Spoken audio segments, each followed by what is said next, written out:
Assalamualaikum warahmatullahi wabarakatuh.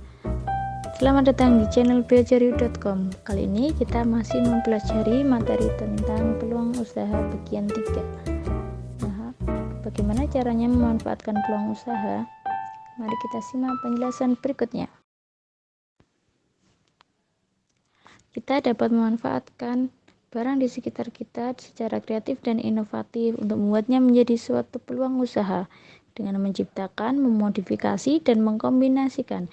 Misalnya, yaitu memanfaatkan barang yang tidak terpakai. Contohnya kain perca, sedotan, stik es krim bisa digunakan sebagai kerajinan tangan. Yang selanjutnya, membuat barang yang disediakan oleh alam. Misalnya tanah liat, kemudian kerajinan dari akar pohon yang dapat dibuat sebagai tas. Yang ketiga, memanfaatkan kejadian maupun peristiwa yang ada. Ketika musim hujan, banyak yang menjual payung maupun jas hujan. Kemudian ketika musim kemarau, banyak yang menjual kipas dan sebagainya. Yang keempat, memanfaatkan sesuatu yang bisa menjadi peluang usaha. Jenis-jenis inovasi menurut Stephen Robbins yang pertama memiliki ciri kekhasan atau ciri khusus. Yang kedua, memiliki unsur kebaruan. Yang ketiga, dilaksanakan melalui program yang terencana. Yang keempat, memiliki tujuan yang hendak dicapai, kemana arahnya, dan bagaimana strategi yang digunakan.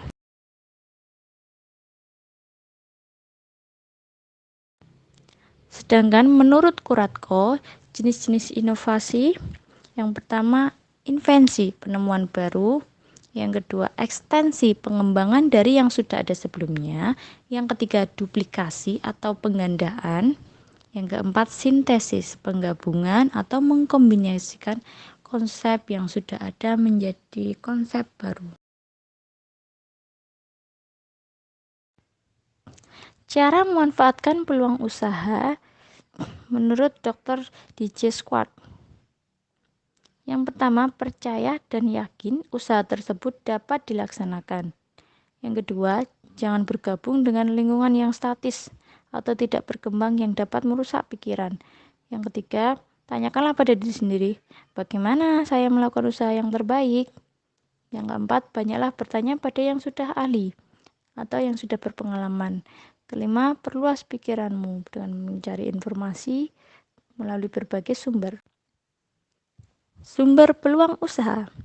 Sumber peluang usaha ada dua faktor. Yang pertama, faktor internal, yaitu pengetahuan yang dimiliki, kemudian pengalaman dari individu itu sendiri, pengalaman dari orang lain, keempat, intuisi atau pemikiran yang muncul dari diri sendiri. Sedangkan faktor eksternal, yang pertama, masalah yang dihadapi dan belum terpecahkan. Kedua, kesulitan yang dihadapi sehari-hari. Ketiga, kebutuhan yang belum terpenuhi. Keempat, pemikiran yang besar untuk menciptakan sesuatu yang baru.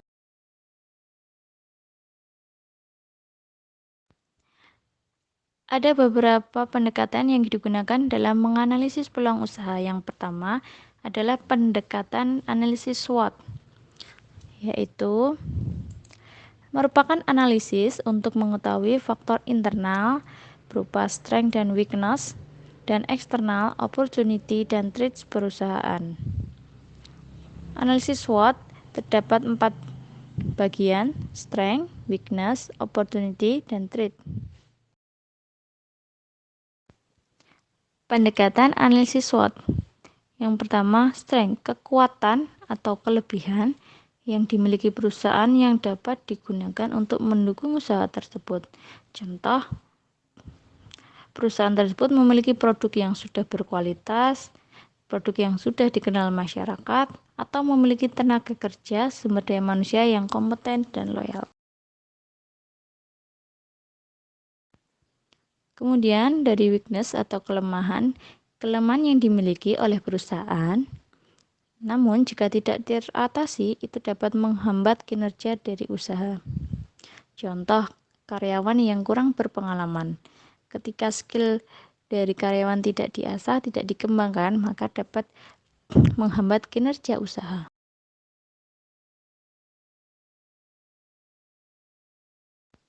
Opportunity atau peluang atau kesempatan untuk mengembangkan usaha Apakah usaha tersebut masih bisa dikembangkan lebih lanjut atau tidak?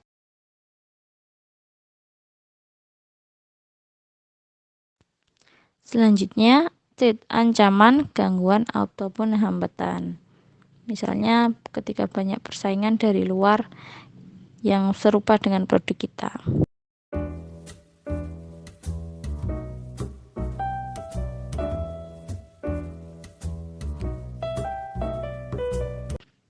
Analisis peluang usaha yang kedua adalah analisis 5W 1H.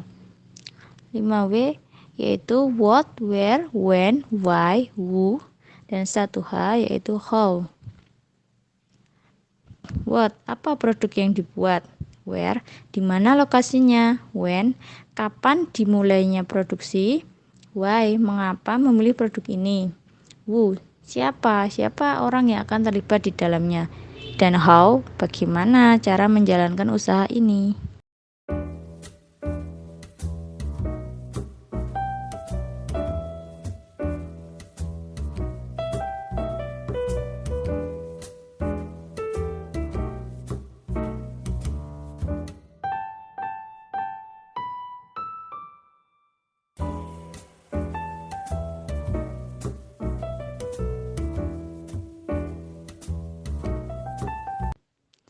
Selanjutnya, studi kelayakan usaha. Apakah usaha tersebut layak atau tidak? Manfaat menggunakan studi kelayakan usaha yaitu merintis usaha baru, kedua mengembangkan usaha yang sudah ada, ketiga memilih jenis usaha atau investasi yang paling menguntungkan.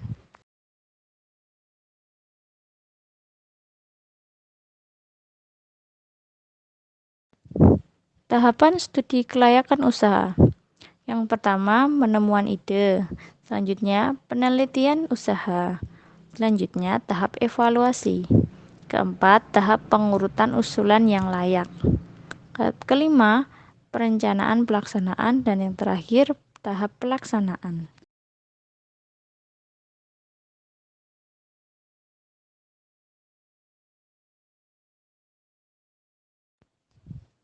Sekian untuk hari ini. Jangan lupa like, share, dan subscribe ya. Terima kasih.